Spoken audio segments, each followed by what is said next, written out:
This conference will now be recorded. Hello, and welcome to Tool Time with Dave. I'm your host, Dave Reed. Welcome everyone to the show today. We're very, very excited to have you joining us today. We've got lots of valuable information, lots of tools, lots of links to share, all related to this week's Tool Time webinar theme: monitoring impacts, monitoring guidelines, and monitoring alerts. Oh, just kidding. Anyway, before we get started, I'd like to go over some of the meeting etiquettes that we have in place for today's webinar. Please log into the meeting with your full name. We'd love to see you, but we also ask that you restrict from the use of your camera. Obviously, I'm broadcasting right now, but I'll turn my camera off here shortly. And it's just being distracted. And then mute yourself if you're not speaking, especially for those of you that are joining us by phone today. Please don't, as a reminder, don't put us on hold because I'm sure that your on-hold music is great, but it's just kind of distracting during a presentation. So please mute yourself when you're not on hold. Turn off your camera when you're not speaking. Our presenters today will have an opportunity to interact with you guys. So if you have questions, we ask that you introduce yourself with your name and affiliation before you speak. And finally, we ask that you guys use the chat box to ask questions during the presentation. Please don't interrupt. Now, again, some of our presenters today will have some time that they've built into their presentation for Q&A, but we've also decided to extend our webinar up to about 30 minutes after the end of the presentations today. We realize that some of you guys might have to pop off and get on another call at the top of the hour. So we are recording this webinar. You can always come back and watch the video. If you ask a question in the chat box and we didn't get to it before you had to leave, you can always come back and see that later. We also ask that you use the chat box to, if you have any technical questions or concerns, use the chat box to communicate that. So let's go ahead and have a look at today's presentations. So we've got Courtney Cortez. She's going to be talking to us today about the Have Economic Impact and Data Dashboard. Super big event here in Florida last year, actually in 2018. So she's going to be talking about that. We've got Jeff Gleason's going to be talking to us today about the strategic bird monitoring guidelines for the Northern Gulf of Mexico as part of the GOMAN, the Gulf of Mexico Avon Monitoring Network Group.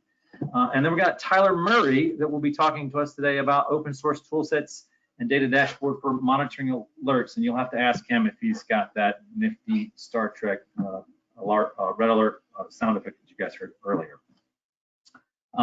But before we get started with all of our presentations, let's have a word from our sponsor. I'd like to introduce you guys to Keith from Esri, who will be talking with us today and sharing some exciting news from an Esri perspective on this week's webinar theme. So Keith, I will turn it over to you. If I can mute my microphone. Thanks, Dave. I appreciate it. And welcome to the GOMA Tool Time. Esri is very happy to be able to participate and continue to support this event as we have in years past. Thanks everyone for being here today. My name is Keith Van Graafland. I'm the Ocean Content Lead on the Living Atlas of the World team, and I focus on bringing content that's related to the ocean and marine space and coastal space to our community. And I'm joined by my colleague, Dr. Lorraine Tai, who is the Director of Earth Sciences and Solutions. She is the person that is able to make this happen and for Esri to be able to participate. So many thanks to Lorraine. Going along with today's theme, I wanted to just bring up a couple technology points from the Esri side, as far as different ways that we can keep data up to date. In a lot of cases, and I think a lot of the examples you're going to see from the presenters today we're talking about dynamic data sets that are updated routinely, albeit on an annual basis, on a daily basis, on a monthly basis, but there's some sort of general updating that's going on behind the scenes and data that powers these different dashboards. So we have a methodology that provides a repeatable process to keep these R layers updated, not only for analysis but also for visualization. This could be data and data sets that live locally on your desktop that you work up in some sort of fashion, or data that resides on an FTP server, or out on a website somewhere, or even like Amazon S3 cloud. We have a feed routine that runs and converts that data into a Esri ready format, such as a geodatabase, and creates a project file. And then it uploads that information to ArcGIS Online and publishes it as a map service or a hosted feature service. And at that point in time, it's available via the internet. And you can share that to your colleagues, to everyone, or just you have the specific user constraints that you can put on your data, much like people do within the ArcGIS Online ecosystem. So with that said, there are a couple examples of the live feeds within the Living Atlas of the World that I'd like to just touch on. Some of those are the USGS earthquakes, our Johns Hopkins University coronavirus data set that powers their coronavirus dashboard. We have the VIIRS lightning strikes, some of the different coral reef watch virtual stations that are updated from the Noaa Coral Reef program.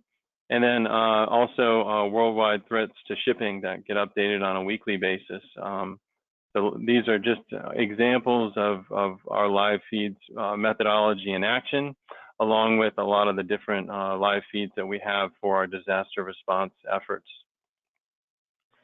So these, as I mentioned, this live feed methodology powers our disaster response efforts. They can easily be plugged into different applications and create information products. Today we'll be demonstrating and just showing quickly a few different dashboards that are dynamically updating and really living products.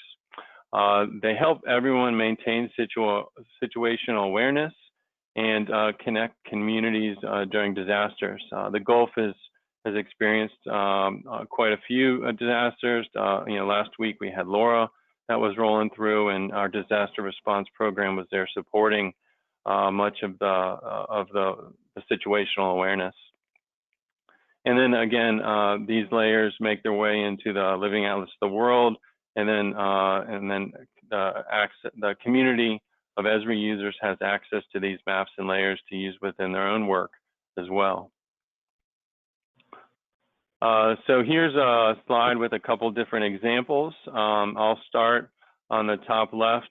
We have all the different Argo floats that are out currently in the ocean, and the ability to filter the information and understand exactly what floats are out there right now, and then understand who the owners of those floats are, and then the different types of floats as far as the model goes. In the middle top, we have the Noaa Coral Reefs at Risk of Bleaching.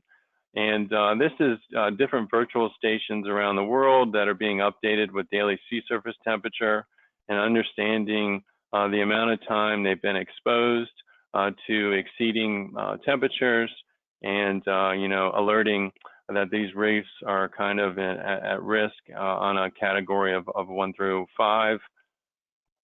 On the right, we have the Hurricane Aware application. So Tropical Depression 15 just formed off the coast of North Carolina, and it's making its way, out into the Atlantic.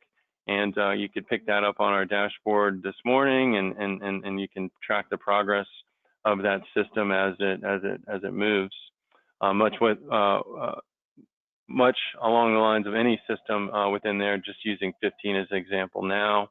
The bottom left, you can notice that California is really on fire right now.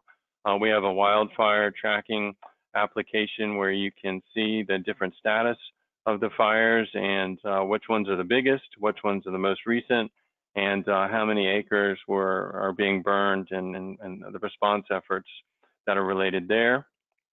Middle bottom is a new Esri COVID Pulse application that came out. It came out today, actually, where you can get an idea of coronavirus, not only within the United States, but other places as well, looking at the new cases per capita, deaths per capita, and cumulative cases. And it gives you nice insights and tells you exactly where the biggest peaks were for each of those states. And then finally, on the bottom right, there's a hub from our disaster response program. So what's to mention here is all these applications I'm talking about are configurable apps. So it doesn't take a lick of coding. These are all configurable and really powered by the data that we all build on a daily basis ourselves. So with the ability to modify and manipulate data easily, we can plug these information products into a dashboard and really create something of value to managers and decision makers. So I encourage everyone to dive into the different dashboard applications and to work with their data and bring value to it. So with that, Dave, I'll pass it back up. Actually, I spoke too soon. I'm going to encourage everyone to attend our Ocean, Weather, and Climate GIS Forum. It's November 3rd and 4th this year. It's virtual, and it's complimentary as well. So this week, we just opened up a call for abstracts, and that will be open through the 3rd week in September. And we encourage you folks to attend and submit your abstracts and consider presenting on the great work that you do. So thanks everyone for listening, and back to you, Dave. All right, perfect, Keith. I appreciate that, and thanks for the reminder about the conference there in November. I wanted to let you guys know that I posted a link to today's tool descriptions in the chat box. I grabbed the wrong one. The first link, that's next week. So that's a preview for our next webinar on the 15th, but the right one is the one that is the last link in the chat box for everybody. So, and then there are links to several of the dashboards that Keith was talking about. So I guess without further ado, we're going to get right in, and I'm going to turn it over to Courtney and let Courtney talk about her tool. So Courtney, you're on. And you're muted.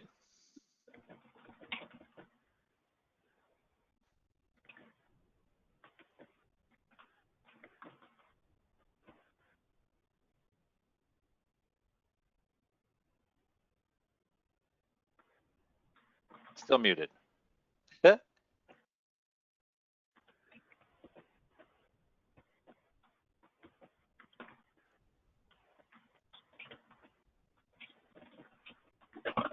Oh, try it again. No, still not there.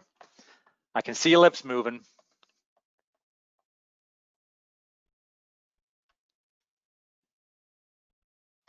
Are you on the phone, Courtney? Or are you going through computer audio?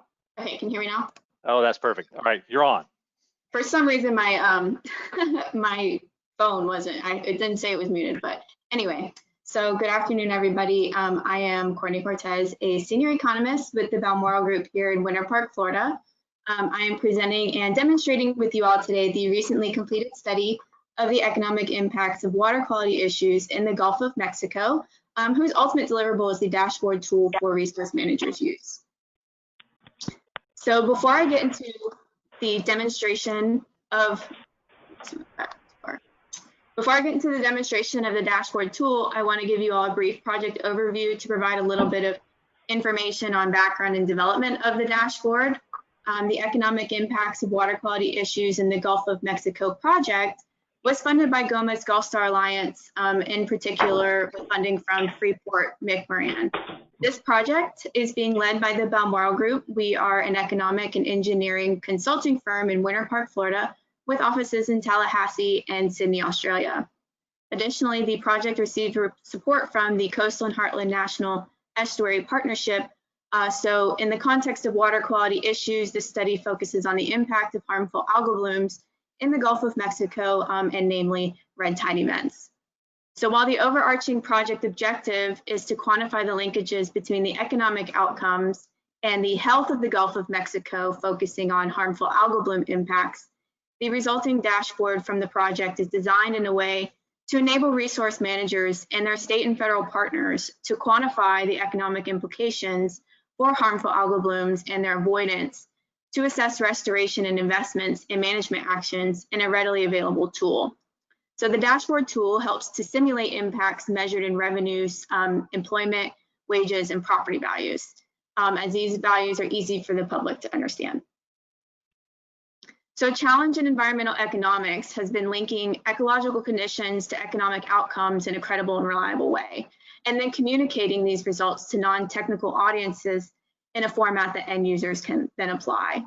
So published data estimating economic impacts from site-specific HAB events, harmful algal bloom events, are correlated with relevant environmental variables to credibly extrapolate results. The project team acquired and validated economic, scientific, and digital media data. The economic data includes metrics identified regarding tourism values such as restaurant and lodgings, housing sales, and fishing activity, while the scientific data explored included data from Google Earth Engine, and though ultimately only recorded HAB events from the Department of Health and Fish and Wildlife were used in the final product. So the economic and scientific data compiled was then used to develop linkages with the digital media data to economic impacts, including spending on tourism, recreational fishing, and real estate. So the intent here is to demonstrate direct dollar impacts of harmful algal blooms in a dashboard style interface for resource managers' use and eventually public outreach in weighing restoration and management expenditures. So the dashboard tool is useful in its application for allowing resource managers easy access to high quality, timely HAB incidents and extent data and the related economic outcomes associated with those incidents. So the project team utilized Microsoft Power BI, which is an inexpensive, readily accessible dashboard tool for development of the dashboard. So in order to quantify the linkages, as briefly stated in the project approach, a novel development in the project was the use of this digital media analytics data available by metropolitan area. The team had attempted to identify the statistical relationships between the scientific and economic data. However, almost no correlations were identified. Interestingly, there were, however, strong correlations between the digital media data and the economic data, and this is consistent with the anecdotal evidence and interviews where people were still canceling hotel reservations, even on days without known HAB or observable HAB events such as cell counts. So these are those instances on nice sunny days with no noticeable scientific impacts, like low cell counts, where people were still perceiving the problem as existing, even though it wasn't, and canceling their trips anyway. So the correlations with the scientific and digital media data was then used to identify the time frames where the economic HAB impacts are occurring. The statistical analysis revealed high correlations between the scientific and social media data, especially in the June to October timeframe. And this method was then used to glean out the HAB events as opposed to hurricane impacts. So that will then take us into exploring the dashboard tool. So here's the introduction screen. It is page 1 of the dashboard. Feedback provided by GOMA CHNEP staff and its committee members, and a content section was included to help the dashboard users identify their pages of interest, such as if I'm only interested in, let's say, the summary of impacts by metro region, I can easily see and navigate to page 3 of the dashboard. Additionally, dashboard navigation instructions have been added. If you hold the control key while selecting with the mouse to choose multiple impact types or region, and I can demonstrate this for you here shortly. Additionally, a disclaimer has been included to note that all data sources used for the estimation of impacts were publicly available sources. Publicly available data was critical in the development of the dashboard, as the project team did not want to create new data in order to allow the methodology to be transferable to other regions. This allows for the estimates of the economic losses to be considered conservative.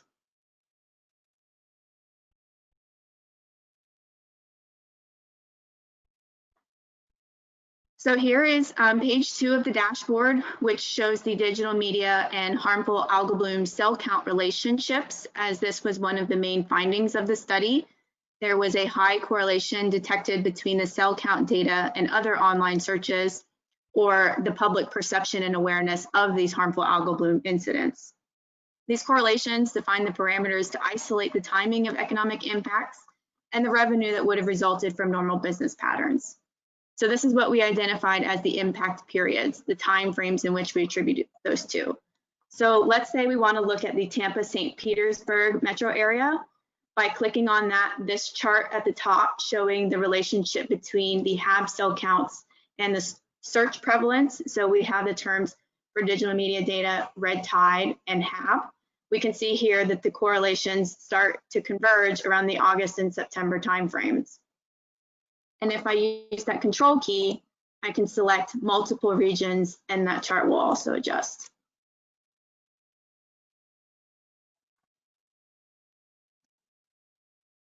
Okay, so moving on to page 3 of the dashboard, this represents the summary of impacts by metro region and county. Here we show the greatest overall impacts in the counties identified in the Tampa-St. Pete metro area. If I click on that, the bar chart will highlight those counties relevant to the Tampa-St. Pete metro. If we want to click on, let's say, property sales values, for example, that chart will also adjust to show that in Pinellas County, there was a loss of $257 million during the study period for Pinellas County alone. And we can also use that control key to select multiple areas of interest, as well as impact types.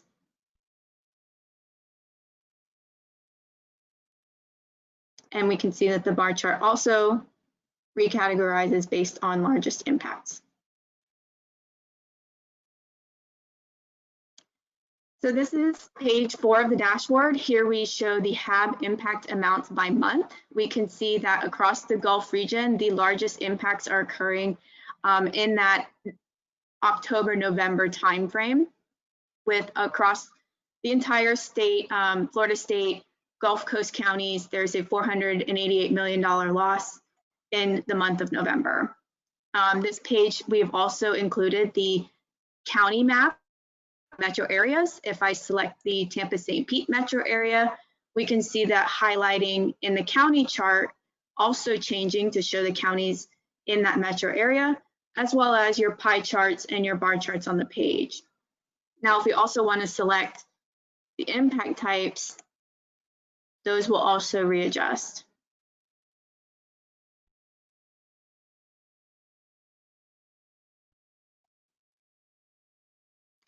So now we are on page 5 of the dashboard. This is our parallel sets, or what some of you may know as Sankey diagrams. This is a type of flow diagram in which the width of the arrows is proportional to the flow rate to visualize which impacts are the greatest across the Gulf Coast, as well as which metro areas had the greatest impacts. Hovering over your mouse on the labels will show the entire categories value. So this is showing a $1.19 billion value across all property sales, and for restaurant and accommodations, $719 million across Florida's Gulf Coast. We can see that in the Fort Myers Naples area, the property sales value had a loss of $711 million. And then for, let's say, the Fort Myers Naples area's transaction fees, we're looking at $123 million impact.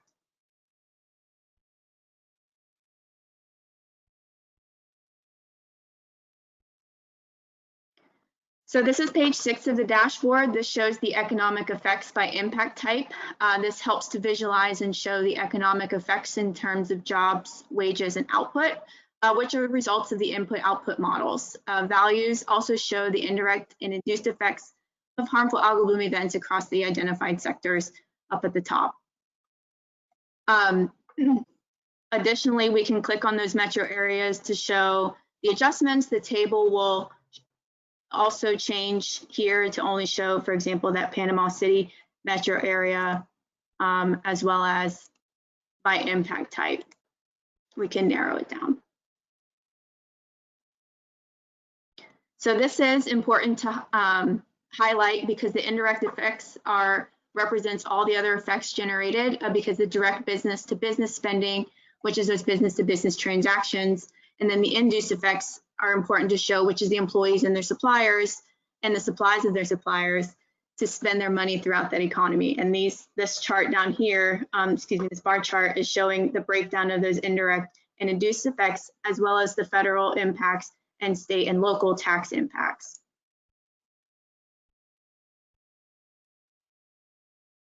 So this is page 7 of the dashboard. This shows the percent impacts by county. Here we can see the effects in terms of losses compared to normal. So for example, for recreational fishing, Sarasota County is showing a loss of nearly 74% from its normal activity of what it would have been had a HAB event not occurred. This is important to highlight because a $50 million to one county might be a drop in the bucket for their revenues, but it might be a big deal to another county. So showing it in terms of a percent from normal helps to visualize and put into perspective the size of the impacts. Additionally, I want to point out that the bar chart here changes its ordering based on which county is experiencing the highest impacts.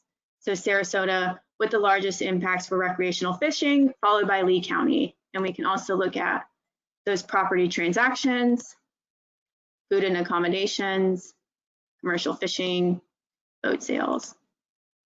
And that chart will adjust to highlight those counties in specific metro areas.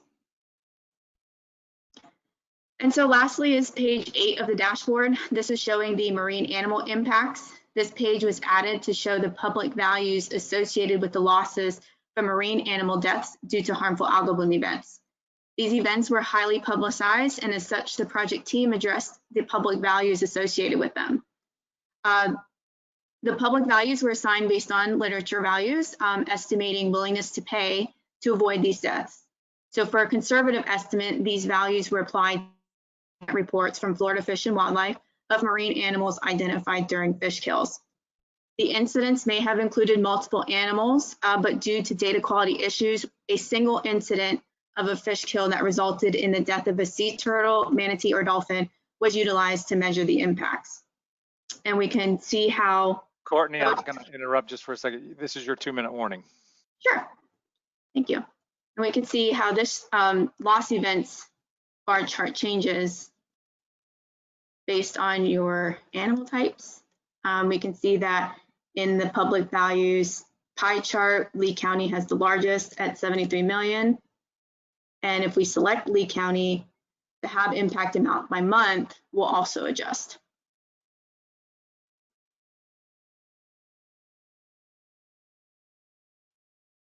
And that actually will conclude my presentation.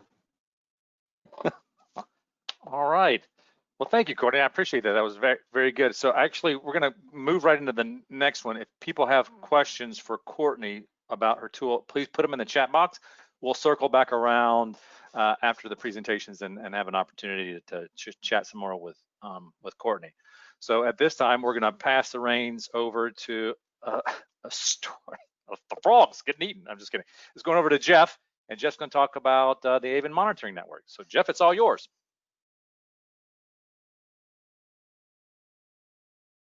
And you might be on mute.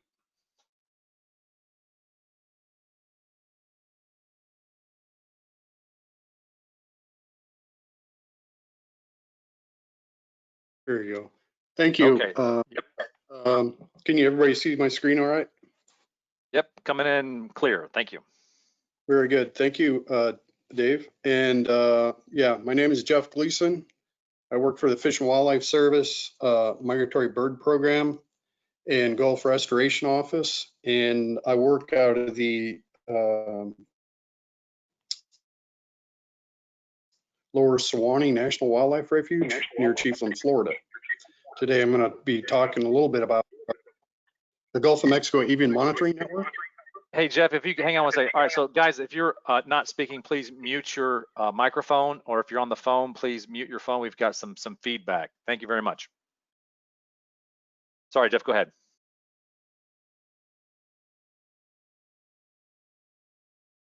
Yeah, just a brief outline. Yeah, sorry about that. So here's just a brief outline of today's presentation. So some years ago, Ocean Conservancy put together this final report by Love et al. in 2015, and there were some clear some clear messages and data gaps that came out of that effort, specifically related to birds and seabirds in particular, as well as monitoring more in the offshore areas of the Gulf of Mexico. Those become readily apparent. So yeah, back in about late 2014, a group of folks got together and we started working through a structured decision-making process. And that really the task was to address the disjointed and inefficient bird monitoring system that, is there any way to move, sorry, is there any way to move that box that is on my screen? Oh, we're not seeing a box on your screen. We're just seeing your presentation.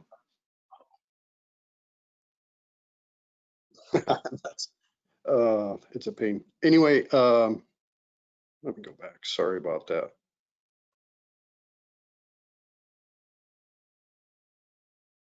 On the right side of my screen, it's covering up part of my screen. There we go. Anyway, sorry about that. So yeah, the current monitoring system for birds is really inefficient. It fails to address the many complexities and interactions across the Northern Gulf. There's greater than 500 species of birds that utilize the Gulf of Mexico during some part of their annual life history. There's a myriad of stressors that are occurring throughout the annual cycle. And there's multiple complementary restoration efforts and opportunities currently underway post-spill. So the strategy really for this group is, can we develop a coordinated, integrated approach to monitoring and avian resources that provides efficient solutions to contemporary restoration and long-term conservation of avian resources in the Gulf of Mexico?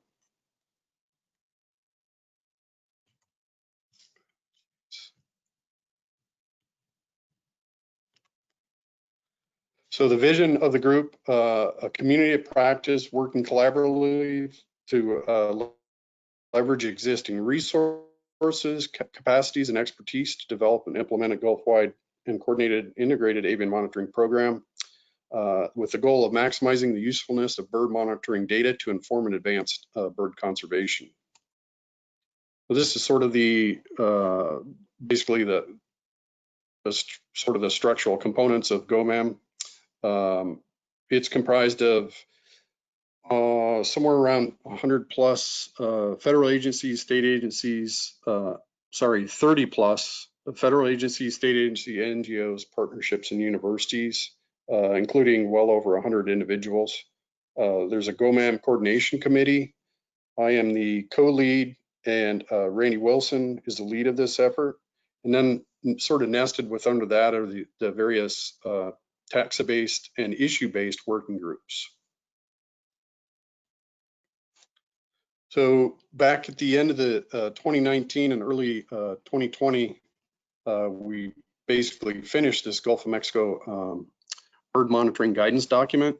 We refer to it as the guidance document or the monitoring plan. But there's a link here. There are PDF versions available at the website,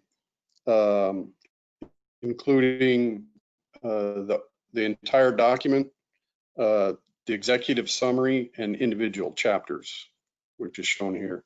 So all these different documents are included. And let's see. So yeah, we included basically why monitoring guidelines, stakeholder values. All of these are individual chapters within that effort. As well, there's an executive summary. So this represents, it's probably pretty hard to see, but the GOMAM birds of conservation, representing 68 species. These are priorities through both partners in flight and then those that were injured by this bill, as identified in table 4.7-7.3 of the PDARP. The X's represent the injured birds identified there.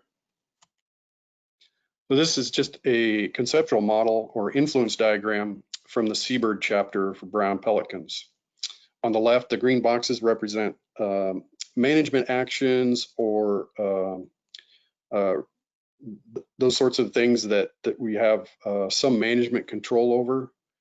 And the yellow boxes are sort of the intermediary steps and the connectivity to population size, which is the blue sort of hexagon shape. And ideally, that would be one column to the right. So all those things would sort of connect through to ultimately arrive at population size. All those different factors, the Seabird Working Group put this together, and it's basically for brown pelicans. So within each of the chapters, each of the respective chapters, there are a couple different tables. One is uncertainties underpinning the relationship between management decisions and populations, in this case of seabirds in the northern Gulf of Mexico. And this is just a partial list. So we worked left to right, identifying the species in the sort of temporal aspects of when that species is present in the Gulf of Mexico. The management category, the specific question related to the management category, endpoint to measure related to management performance, an uncertainty descriptor or description, and uncertainty category and effect size. The important thing to note under uncertain categories and effect sizes is these were categorical. There were, I think, 3 different levels for each, high, medium, low, and then I think maybe unknown. But in any case, as you walk across this table, things that rank high under uncertain category and high under effect size would be high priority, sort of high priorities for research and monitoring. So this is one for ecological processes for seabirds.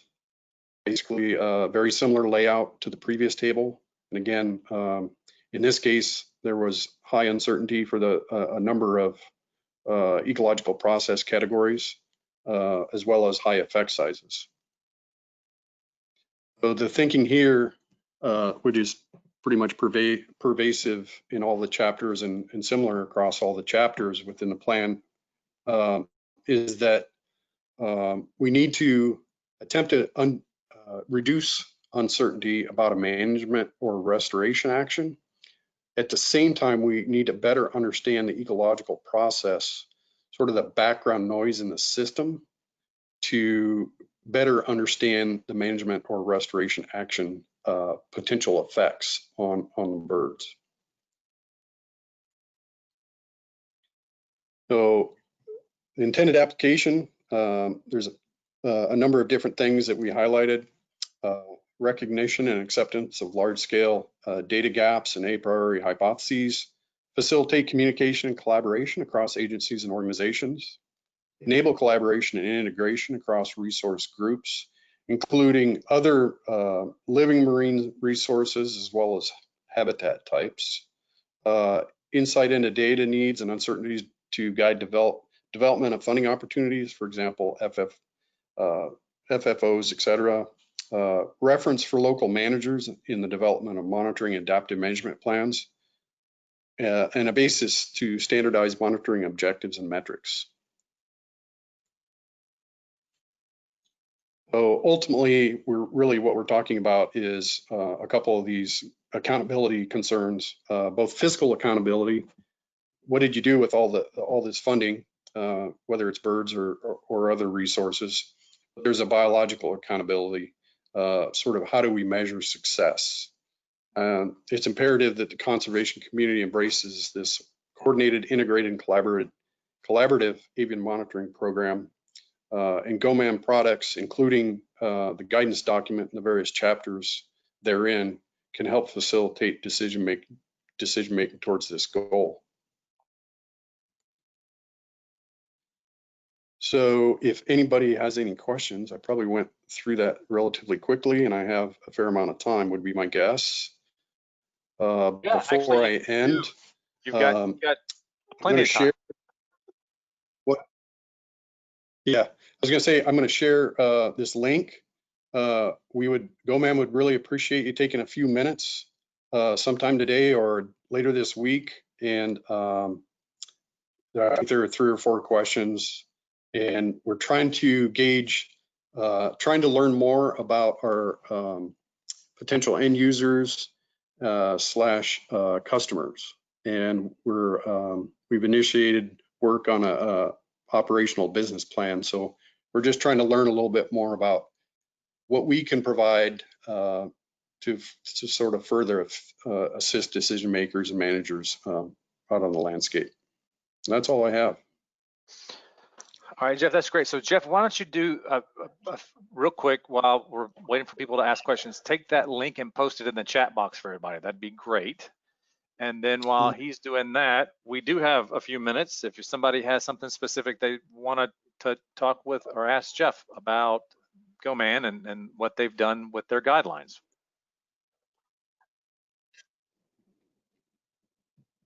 Anyone?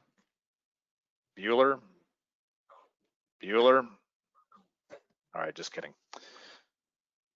All right, well, if you think of something, be sure to put it in the chat box, and we'll just go ahead and we'll go to the next one. We'll just move on to Tyler. So Tyler is going to be talking to us about some alerts. So we'll go ahead and let Tyler take it away. And Jeff, don't forget to put that link in the chat box, please. Hi, hello. Is my sound and video working well? Oh, perfect. Loud and clear. All right. Good news. So yeah, my name is Tyler Murray. I'm a systems and software engineer for the Institute for Marine Remote Sensing out of the University of South Florida.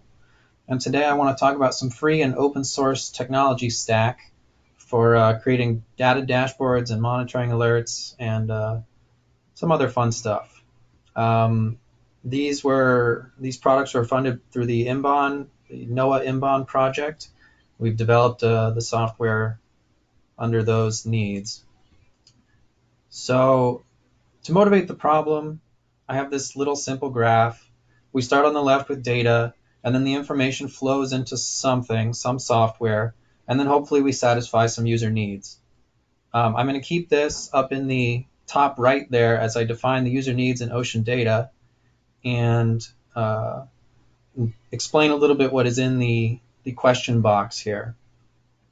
So first of all, to define our users, with the IMBON program, we're working with the Florida Fish and Wildlife Council and the National Marine Sanctuaries and their resource managers.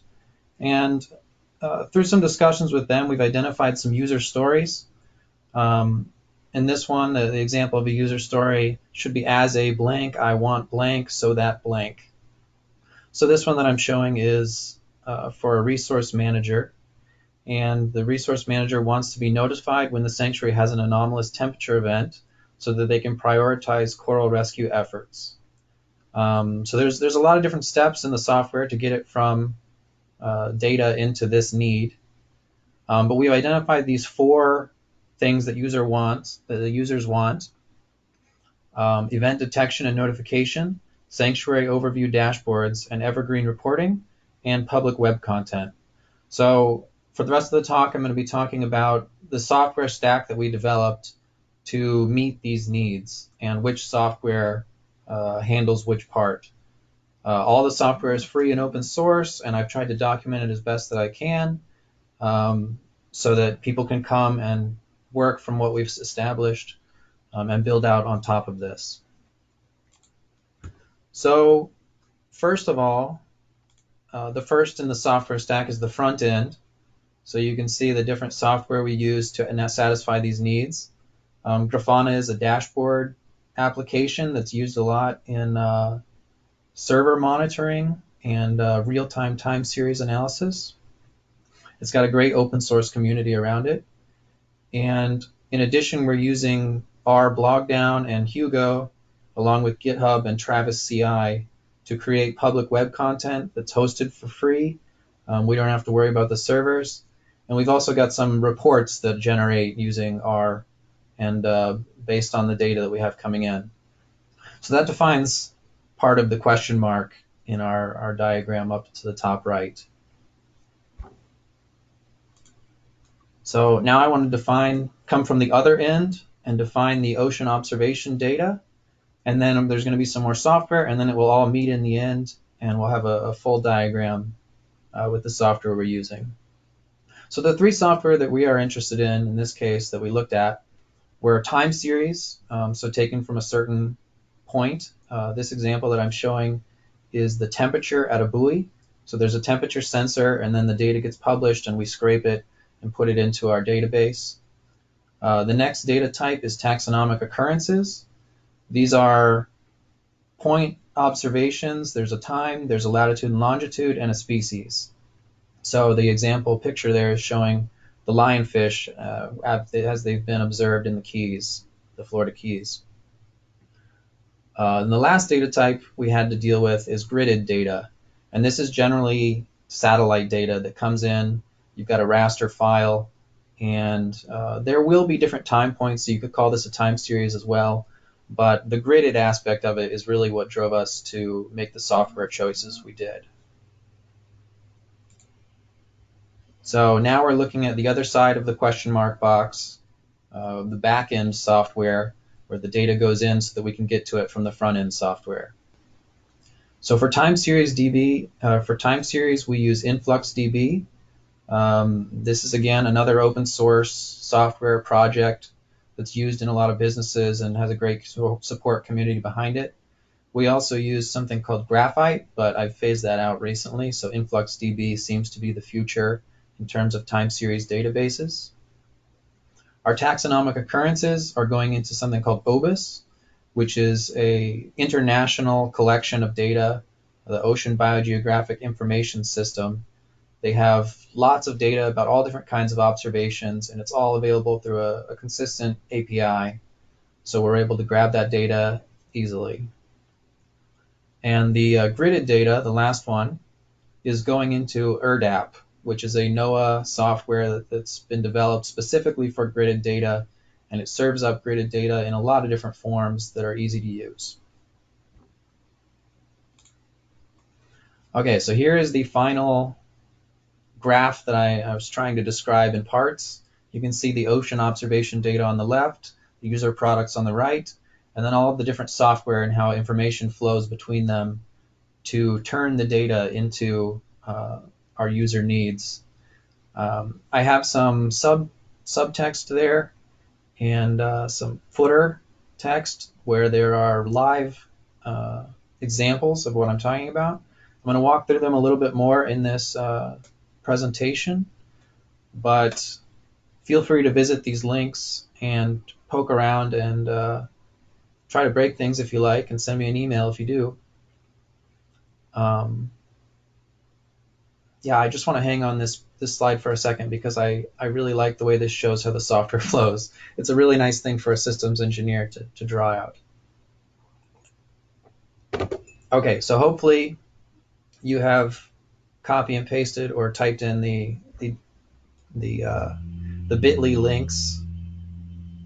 If not, I'll show them again at the end. So I'm going to walk through these different user needs that I copy and pasted from earlier.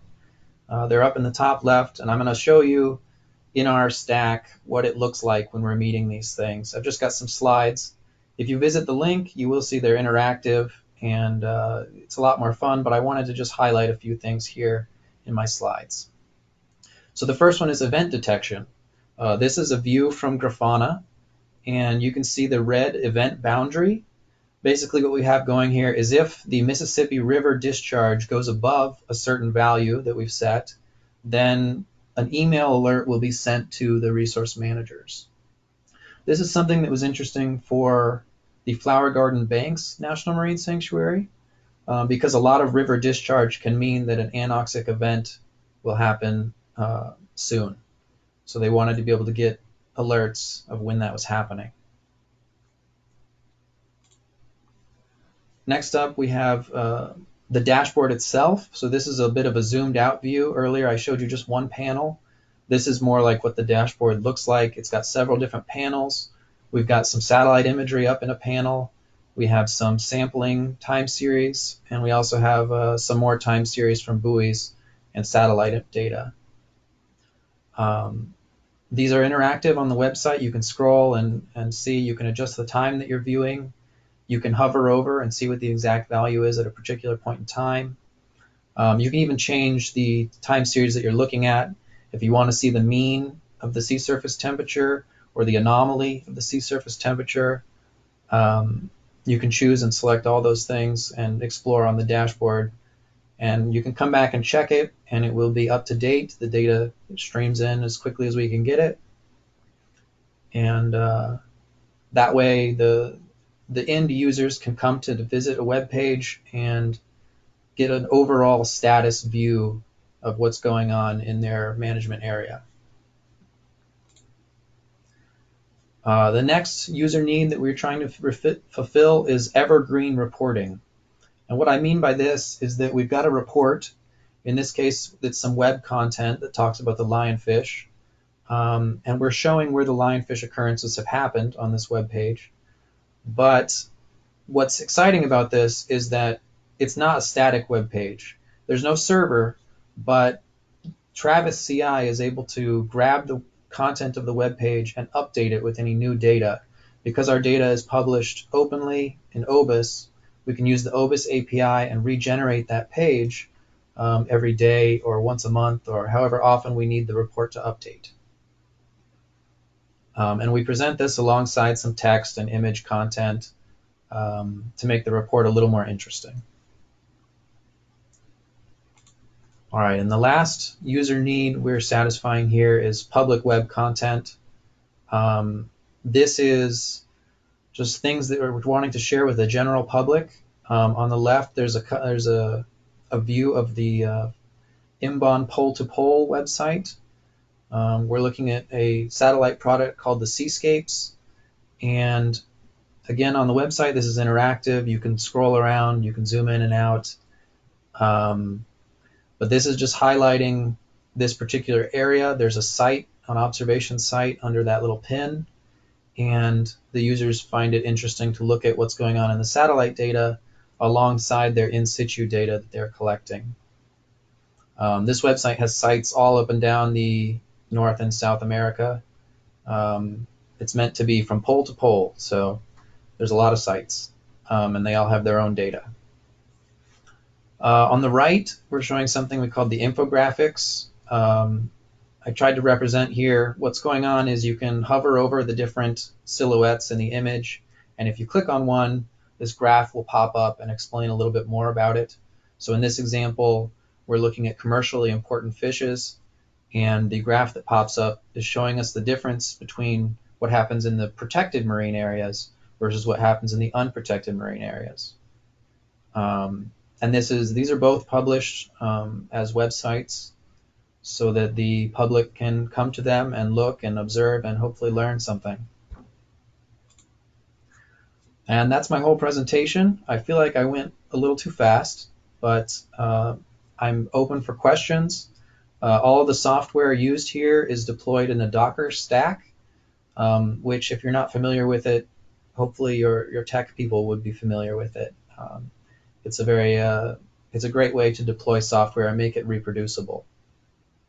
If you see something here you like and you have data that you'd like to see in this, please reach out to me. My email address there, tylermurray@usf.edu, and we can talk about maybe making a new dashboard. It's not that hard to set a new one up since all of the foundation has been set. Yeah, so that's all. Any questions? All right. Thank you, Tyler. I'll pause just for a second to see if anybody's got anything specific they wanted to ask Tyler, because I had a couple, if no one else does.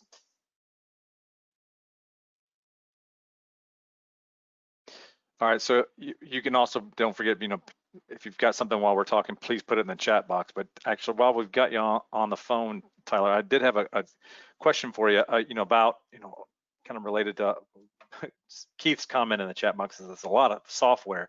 Have you run into any security issues with your different partners with using the open source platforms? I haven't. For these applications, we haven't worried too much about the security because all of the data is openly published. So I haven't run into any problems. A lot of times these big free open source software projects actually have great security. So I would trust in InfluxDB and Grafana and ERDAP and OBIS, but our little tooling to create the Evergreen Reporting and the public web content, yeah, that might have security problems, but we don't really have much exposure to security risk because it's all open source data and open source code. Got it. Well, it was just something to think about, because I know some organizations, from an alliance perspective, working with different, state and federal organizations, they're different, especially if you're going across the region. You've got different IT departments that put different restrictions on what folks in their organization can access and can't access. So, and the other thing I wanted to ask you is, in the the link that you provided for the Grafana dashboard that you put in, that's in today's agenda, that doesn't have these little link reports, the FK report, the bit.ly links in it, I don't believe. So there's no way, unless people have written them down, if you could maybe cut and paste those into the chat box, we can at least have a record of them and be able to share that out with folks. If people haven't written them down themselves, we can keep that going. Sure, I can do that. All right, so what other questions does anybody have anything else for Tyler? All right. Well, I'm going to call Courtney back up, because I had a question for Courtney, specifically related to some of, it's interesting that you're using social media to run your analysis. And I've seen several presentations and several oral presentations when folks will run, analysis on different social media vectors to determine whether it's a hurricane or an oil spill or whatnot, and kind of using that to analyze data and trends. So maybe I missed it during your presentation, but what social media platforms were you guys using when you did your analysis for the HAB events, when you're collecting all that information on what was posted and where? Sure. So we actually use the Google Trends data. It is publicly available. We extracted data. It's like daily occurrences. It's a frequency index. So it's based off of a certain search term and how often people are looking at that term in certain areas. We did explore Twitter and Facebook. However, due to Twitter's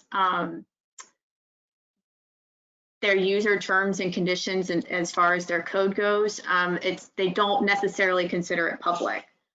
So one thing we wanted to make sure was that everything that was used for the analysis was that publicly available data. Now, we would prefer to use that Twitter data. However, the Google Trends did show high correlations with what we were looking at, and therefore was sufficient for the analysis. Excellent. All right, cool. I mean, that was very good. I've seen some other presentations when people have used Twitter in their analysis. I was just curious. Excellent. Well, thank you very much. So, all right, so we've got the links. Thanks, Tyler, for putting those in the chat box. We are like right at the top of the hour. We've got time. Does anybody have anything? We'll just open up the phone lines, the microphones for you guys, if you guys have anything you want to ask any of the presenters, or even Keith. All right, going once, twice. Well, if you want to advance one more slide. Thank you guys for attending today. Want to let you guys know that you can get all the updates, at GulfOfMexicoAlliance.org.